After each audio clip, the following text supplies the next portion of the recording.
Alors, j'ai pas la tête des bons jours aujourd'hui parce que c'est une vidéo qui me fait pas forcément plaisir à tourner. Mais on va dire que la blessure que c'est en train de m'infliger, en fait, c'est une blessure narcissique du fait que j'ai toujours eu des difficultés à me faire prendre au sérieux et que j'en ai toujours beaucoup souffert. Que là j'avais l'occasion, l'opportunité d'être prise au sérieux enfin une fois dans ma vie et que j'ai l'impression de m'être fait déposséder en fait de ce besoin et surtout de ce droit que j'avais de pouvoir faire ce que je voulais de ma vie. Vous allez vous dire mais cette vidéo commence très très fort, dis donc. Alors en vérité j'aurais pu vous la tourner bien plus tôt que ça, mais j'ai décidé de pas le faire parce que je voulais pas être impulsive. Là c'est une vidéo qui n'a pas été scriptée ni rien du tout, j'ai décidé que j'allais parler un petit peu comme ça, donc c'est un parti pris, hein. Peut-être que ça va être très structuré naturellement, peut-être que ça le sera pas et qu'il faudra vraiment bien suivre, mais j'avais très très envie du coup de vous partager ce qui m'est arrivé et ce que je subis un peu, on peut dire, hein, subir depuis l'année dernière. Donc si jamais vous ne me connaissez pas, que vous débarquez sur la chaîne, je vous résume plus ou moins ma situation. Donc moi c'est Kelly, je viens d'avoir 30 ans, j'ai 2 enfants et j'ai avorté mes études assez jeune en fait. Je venais tout juste de m'inscrire à la faculté, sauf que comme j'étais enceinte, j'ai décidé d'arrêter parce que je pensais que ça allait pas être gérable de faire les deux en même temps. Suite à quoi, vers la fin de grossesse, je me suis orientée sur un BTS PI, mais en formation à distance. Donc j'avais contracté et tout un prêt étudiant en fait, hein, pour pouvoir financer ça. Mais on peut pas vraiment dire que c'était ma vocation principale. Non, ma vocation principale, ça a toujours été celle de faire médecine. J'ai toujours été très très attirée par médecine. C'est instinctif, c'est inné, c'est inexplicable même. J'ai une espèce d'attraction pour ce milieu et pour ce savoir-ci en particulier, qui fait que même 10 ans plus tard et toutes les épreuves de traversée, je n'ai jamais eu cette idée qui a quitté mon esprit. C'est donc l'année dernière, au mois de septembre, que j'avais repris mes études officiellement. Donc je m'étais inscrite dans une licence avec l'accès santé, étant donné que le concours et la première année PACES n'existent plus. Désormais c'est soit le LAS, soit le PASS. Donc moi je m'étais plutôt orientée vers le LAS. C'est ce qui m'avait été conseillé de toutes les façons parce que après un arrêt d'études aussi long, il valait mieux y aller doucement, surtout que de base, moi j'étais pas de filière scientifique. Donc j'ai eu une année assez chaotique, on peut le dire, parce que j'avais du mal en fait à me dire qu'une faculté fonctionnait comme une faculté.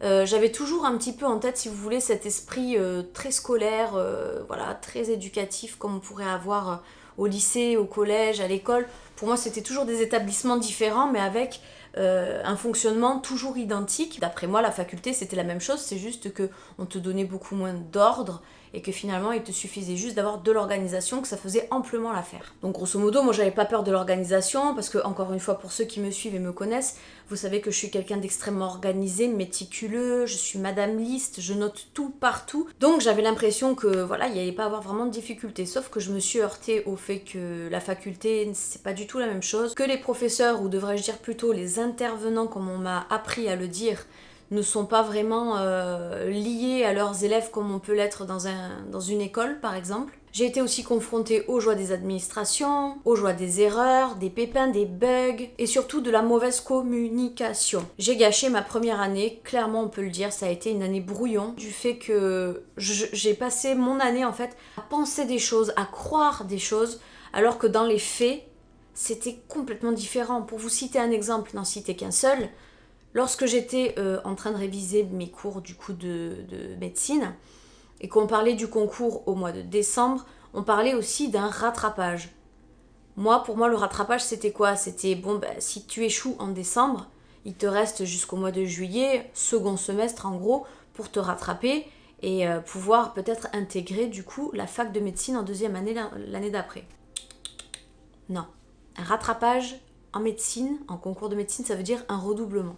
Ça, c'est quelque chose que je ne savais pas. Tout comme je ne savais pas qu'après le mois de décembre, l'enseignement était terminé. Tout comme je ne savais pas qu'après le premier semestre, les examens du premier semestre, il fallait repasser par la phase inscription à la fac, au cours que tu voulais. C'est quelque chose auquel je n'avais pas été sensibilisée. Donc tout ça pour dire qu'à cause de toutes ces croyances qui étaient infondées et que pourtant j'avais demandé à me faire confirmer, mais régulièrement, hein. D'ailleurs, je pense avoir beaucoup agacé mes professeurs avec toutes mes questions tout le long de l'année parce que parfois, j'arrivais tellement pas à percuter le fonctionnement ou je pensais avoir enfin compris que je faisais confirmer en permanence. Est-ce que j'ai bien compris? Vous me confirmez bien que ceci, que cela, même si je leur avais déjà posé la même question 2 à 3 fois. Donc voilà, moi on me dit constamment les mêmes choses. Au bout d'un moment, je tente de l'enregistrer, je me dis ok, c'est que les choses sont telles qu'elles sont. Et il n'y a rien de plus déstabilisant en fait que d'arriver au pied du mur et de se rendre compte qu'en fait tout ce que tu avais l'impression qu'on t'avait confirmé depuis des mois, des semaines, eh ben c'était pas bon, c'était pas bien compris, c'était pas ça. Du coup, je n'ai pas réussi à valider mon année parce que quand j'ai eu cet échec au concours de médecine au mois de décembre, j'ai jugé bon d'arrêter et de pas persévérer encore dans la licence parce que la licence en soi ne m'intéressait pas. Moi, ce qui m'intéressait, c'était le concours.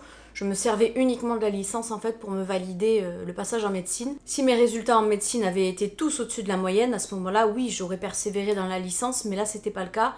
Donc je me laissais en fait l'espoir de me réinscrire, de faire une réorientation à la rentrée prochaine, comme un redoublement de toute façon que j'aurais pas pu éviter, mais cette fois-ci en essayant de choper la bonne licence qui m'intéresserait beaucoup plus que celle que je suivais auparavant, qui était une licence CMAM, donc autant dire que si t'as vraiment une visée professionnelle bien précise dans le domaine, c'est bien, mais si tu l'as pas...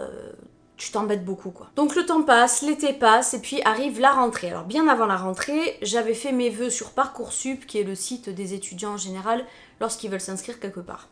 Donc j'avais fait mes vœux exactement comme n'importe lequel d'entre nous, très bons résultats au bac, surtout en sciences et compagnie, très bonne lettre de motivation, vraiment qui venait du cœur.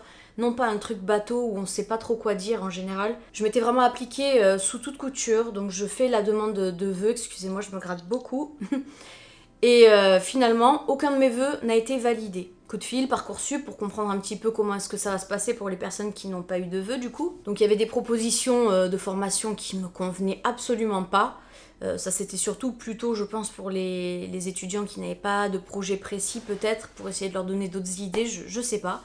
Et sinon, on m'a conseillé d'attendre et que même des fois jusqu'au mois de septembre, il y avait des places qui se libéraient et que même si c'était ric-rac, et ben au moins on pourrait obtenir la place dans ce qu'on voulait, mais il fallait checker régulièrement, voire même tous les jours en fait le site Parcoursup. Ben vous savez pas quoi, c'est exactement ce qu'on a fait.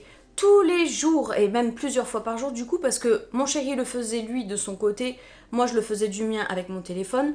On checkait régulièrement dans la journée pour voir s'il n'y avait pas des places de libérées. Et c'est vraiment au moment où je commençais à désespérer que bingo, une licence avec option santé du coup se libère. Et je vous parle de ça, ça devait être aux alentours, je dis bien aux alentours du 9-10 septembre peut-être. Du coup, dès que mon inscription sur Parcoursup a été bonne et que j'ai validé le vœu une bonne fois pour toutes, je n'ai pas tardé, j'ai laissé passer le week-end puisque de toute façon j'aurais rien pu faire. Je me suis rendue dans ma faculté, j'ai essayé de remplir tout ce qui était à remplir administrativement, j'ai réglé les frais de scolarité, je suis allée chercher ma dispense d'assiduité que j'ai fait signer par les professeurs. J'ai fait tout ce que je pouvais faire en étant en règle, j'étais surmotivée. On avait vraiment cette impression, si vous voulez, d'avancer 10 fois plus vite que l'année dernière. Et ça me donnait confiance en moi, je me disais, bon bah c'est bon, cette année, ça va vraiment beaucoup mieux se passer. D'autant que j'avais déjà validé des écus l'année précédente, ce qui voulait dire que là, cette année, j'avais 15 heures à peu près dans la semaine qui se battaient en duel. C'est pas grand chose. Donc forcément, comme je disais, je reprends confiance, j'achète mes fournitures scolaires, je suis toute contente. J'apprends à mieux m'organiser, je consulte même des articles de blog ainsi que des vidéos YouTube et tout un tas d'astuces sur Pinterest pour apprendre à avoir une bonne méthode de travail, pour travailler efficacement et rapidement. Enfin voilà, on peut pas dire que j'ai pas mis toutes les chances de mon côté d'y arriver. Honnêtement, moi je le ressens vraiment comme ça, je me suis investie beaucoup pour le travail. Sauf que, comme il y avait une place qui s'est libérée vraiment très tardivement, j'avais pas conscience quand même que j'avais loupé ma rentrée. Donc évidemment, j'avais pas accès à mes emplois du temps, j'avais pas accès à mes cours ni à rien du tout. Donc je pose la question, je dis, bon ben la rentrée se fait quand? Et c'est là qu'on m'annonce que la rentrée s'est déjà faite depuis une semaine. Donc voilà, je suis déjà en retard à vrai dire. Et ma priorité à cet instant précis, c'est rattraper le retard. Parce que j'avais énormément du coup souffert du retard aussi de l'année dernière.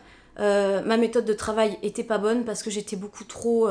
méticuleuse, je voulais absolument tout savoir par cœur, vraiment je me suis fait rattraper par mon perfectionnisme on va dire, et ça m'a desservi, ça m'a vraiment desservi. Donc s'il y avait bien une chose que je voulais éviter cette année-là, c'était vraiment d'être en retard sur quoi que ce soit. Et c'est à cet instant précis qu'a commencé mon calvaire, on peut vraiment comparer ça à un calvaire, parce que j'ai tapé à absolument toutes les portes. Je crois qu'au total, je me suis adressée à 7 voire 8 types de personnes ou d'organismes différents, on va dire, pour avoir des réponses à mes questions. J'ai vraiment fait le tour. Et malgré que j'ai fait le tour, j'ai toujours pas de solution, dites-vous. Ce que je veux dire, c'est que je me suis adressée à mon secrétariat. C'est que je me suis adressée à ma professeure référente. Je me suis adressée à Moodle, parce qu'au départ, quand j'avais pas l'accès au cours, je pensais que ça pouvait venir aussi de Moodle, parce qu'il y a eu aussi un épisode que je vous ai un petit peu dispensé, où mes accès Moodle étaient bloqués malgré que l'inscription, tout était fait. Je me suis adressée au syndicat étudiant. Je me suis adressée, vous savez, au groupe Facebook de ma licence de l'année en cours. Je me suis adressée sur Instagram, je me suis adressée à des étudiants et je me suis même adressée à un coach s'il vous plaît, qui avait exactement le même statut que moi, c'est-à-dire que lui, il a fait ses études de médecine en étant en concubinage avec un enfant, exactement comme dans ma situation, plus ou moins, pour essayer de trouver des solutions, en fait. Et j'avais oublié, j'ai aussi eu l'aide d'une super jeune fille qui avait sa tata justement qui travaillait auprès du doyen de ma faculté, qui a aussi tenté de faire des choses pour moi, mais en définitive, tous ces efforts, ils ont été faits en vain, parce qu'à l'heure qu'il est, dites-vous bien que je n'ai toujours pas de cours, après un peu plus de 2 semaines du coup de la rentrée. Donc à un moment donné, tu en arrives à te dire, mais j'en ai juste marre de me battre. Pourquoi? À quoi ça va me servir de me battre? À quoi ça va me servir en fait de pousser, de tirer sur la corde comme ça? J'ai l'impression que les personnes autour de moi, pas tous mais la plupart, prennent malgré tout un malin plaisir un peu sadique en fait à avoir le pouvoir sur moi et à me le signifier, à me montrer en me disant oui, toi on a bien compris, tu comptes pas venir au cours, mais tu veux les cours, tu veux le beurre, l'argent du beurre, le cul de la crémière. Non, c'est pas comme ça que ça marche, on va pas t'aider. Parce que clairement, ce qu'il faut se dire, c'est qu'il y a des professeurs qui m'ont textuellement dit que non, ils ne mettront pas de cours à ma disposition en fait. Donc après, ça c'est quelque chose que je suis capable de comprendre, parce que c'est vrai que j'ai pas du tout demandé une filière qui s'enseigne à distance, on est d'accord. Mais je pensais vraiment que les facultés en fait pouvaient s'adapter au cas de figure. J'ai pas un cas de figure très répandu par rapport à la normalité, à la globalité, bien que ça existe des gens dans mon cas et dans ma situation. Sans compter la fameuse entraide étudiante dont j'entendais parler absolument partout. Je sais pas, j'étais persuadée en fait que j'allais bien tomber sur un étudiant qui allait être sympa avec moi et qui allait vouloir me dépanner des premiers cours. Donc au final, j'ai eu affaire à 2 personnes sur lesquelles je veux pas trop taper comme ça parce que au final, elles ont aucune obligation envers moi. Ça c'est sûr, je peux pas leur reprocher de pas avoir fait quelque chose alors qu'elles ont pas d'obligation envers moi. Mais je pensais que la parole valait encore quelque chose chez certains alors que je me rends compte que non. Je vous dis ça parce que en réalité, quand j'ai vu que j'avais laissé un message public sur Facebook en demandant si c'était possible de me dépanner les premiers cours et que j'avais pas de retour, alors qu'il y avait marqué « vu par tant de personnes », je me suis dit « ça se moque de moi, là, c'est pas croyable ». Donc j'ai cherché une personne active, je suis rentrée en contact avec elle en lui demandant si elle pouvait me dépanner de ses cours. Elle m'a répondu que oui, et silence radio. Et en fait, ça a juste fait écho à l'année précédente où ça se passait exactement de la même manière. Ma situation a toujours été la même, hein. Même l'année passée, j'ai toujours été chef d'entreprise, mariée avec mes gosses. Du coup, cette personne que j'ai démarchée m'avait dit « ouais, ok, je te donnerai les cours ». Et j'en suis toujours à les attendre. Pareil ensuite, je suis retombée sur une autre personne qui, encore une fois, m'avait promis, me disait j'ai tous les cours en fait, hein, j'ai absolument tout gardé de ton année en gros, vu qu'elle avait un niveau de plus que moi, et me disait qu'elle pouvait me les faire passer, mais j'ai comme l'impression qu'après elle s'était comme un peu rétractée sans oser me le dire, et qu'elle essayait finalement de m'orienter plus vers les profs, plutôt que de me donner les cours qu'elle avait promis de me donner. Ça aussi, c'est une situation à laquelle je suis confrontée bien trop régulièrement. Ce sont les gens qui ne comprennent pas la situation, en fait. C'est-à-dire que tu vas te tuer, tu vas dépenser une énergie folle à leur expliquer ta situation, mais dans les moindres détails. Il faut comprendre qu'à partir de 16h45, je revêtis le costume de maman. C'est fini, l'étudiante, c'est fini. À partir de 16h45, je redeviens la mère de mes enfants, je dois leur préparer à manger, je dois leur faire la douche, superviser en tout cas, les devoirs c'est exactement la même chose. Ils ont un papa qui peuvent le faire aussi, on est d'accord sur ça. Mais j'ai quand même besoin de voir mes enfants ont quand même besoin de voir leur maman. Je vois pas pourquoi est-ce que je devrais sacrifier absolument tout et ne jamais voir mes gosses et qu'ils ne me voient jamais non plus. Rentrer à la maison alors qu'ils sont sur le point d'aller se coucher, ça m'intéresse pas. C'est pas compatible, ce n'est pas possible. Je peux pas tirer une croix sur mes enfants que j'ai voulu. Pour la faculté quand même, je pense qu'il peut y avoir un entre-deux, vous voyez. Idem pour les journées, je veux dire, moi le mercredi et le week-end, c'est impossible de tourner parce que j'ai les enfants avec moi. Donc les seuls moments finalement où je peux me dégager un peu de temps pour le faire, c'est lundi, mardi, jeudi, vendredi. Eh oui, ça tombe en même temps que les cours plus ou moins. C'est pas impossible à gérer, mais ça demande une organisation. C'est à cause de tout ça que je ne peux pas être assidue en fac et que j'ai un papier, une dispense pour ça. Et ce qui m'agace, c'est qu'après je suis confrontée à des personnes en fait qui oublient l'aspect global et qui me disent « mais t'as pensé à faire ci? Mais pourquoi tu ferais pas comme ça ?» Parce que c'est pas possible, parce que toi tu te bases sur un seul aspect pour me faire ta proposition, mais tu oublies les 2 voire 3 autres qu'il y a à côté. Donc c'est jamais compatible en vérité.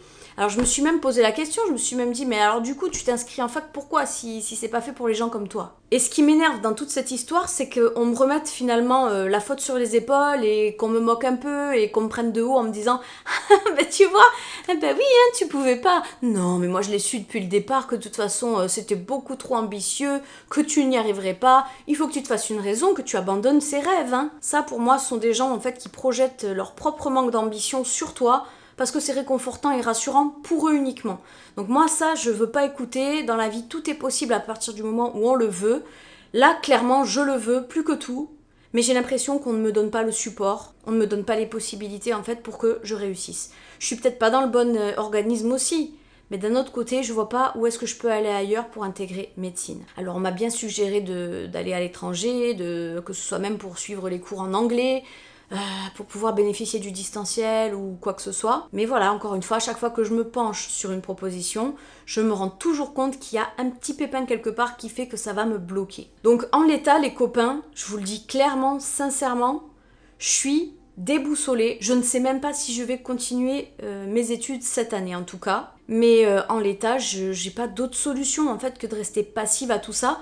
Parce que je me suis assez battue comme ça. Je peux pas me pousser jusqu'au burn-out en fait parce que je me bats avec tout le monde, je dépense de l'énergie, je perds du temps aussi parce que quand je sacrifie mes journées pour aller dans les secrétariats, pour aller courir à droite et à gauche et que c'est pas productif en définitive, oui, j'appelle ça du temps de perdu. Donc j'en ai clairement marre, clairement marre.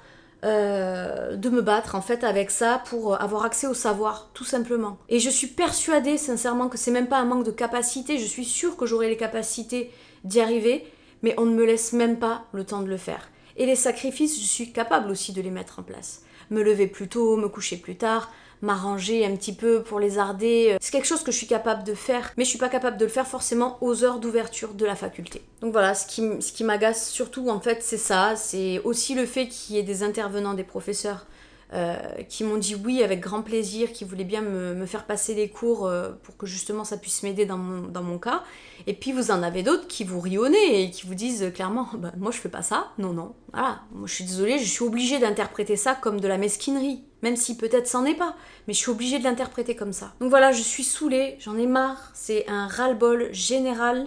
Je crois que même si demain on me dit bon bah Kelly je te donne tous les cours, je suis déjà dégoûtée d'avoir 2 semaines de retard, quoi. Vous voyez ce que je veux dire? Je suis déjà dégoûtée. On en reparlera dans quelques temps, voir s'il s'est passé des choses en ma faveur ou non. Mais en tout cas, là, aujourd'hui, ce que je peux vous dire, c'est que je suis écœurée par ce système. Et que voilà, quand on a de l'ambition ou quand on a simplement de la volonté et qu'on veut se reprendre en main, eh ben, il existe des personnes pas toujours bienveillantes et des gens mesquins, en fait, qui soit te parlent avec beaucoup de condescendance, en ayant déjà une très mauvaise opinion de toi parce que vous êtes vu un peu comme la femme au foyer, en gros, qui veut reprendre ses études et qui se rêve en je ne sais trop quoi, une grande profession comme ça. Non mais allô, redescends sur terre, vous voyez? Et ça c'est mesquin. Si on est de bonne foi, on peut pas dire que c'est pas mesquin. Et ben en fait je suis confrontée qu'à ça. Donc voilà le ras-le-bol d'aujourd'hui, je vais pas éterniser la vidéo plus que ça, en plus j'ai plus de batterie. Donc je vous laisse et on se dira à très vite peut-être pour de prochaines informations sur la situation. Au revoir.